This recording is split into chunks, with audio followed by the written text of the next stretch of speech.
Did you know that an Indian-born company has been delivering UTCM solutions for almost a decade?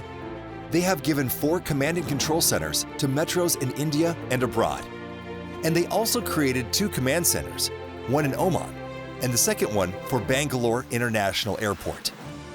Realizing the potential of UTCMs in the India, South Asia, Africa, and European market, after working along with almost all the top players in this business, TeeCube realized that we need a larger team, and so does the other metro and airport operators.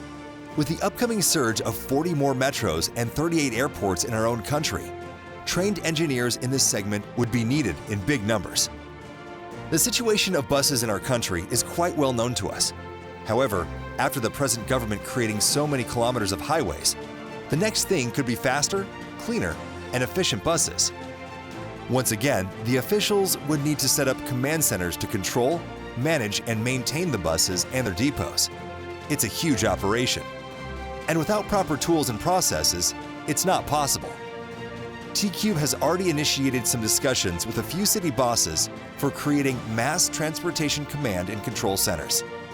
So no doubt this segment, again, promises a lot of jobs and a lot of growth in such jobs if young people get into it now. So join us and achieve your goals.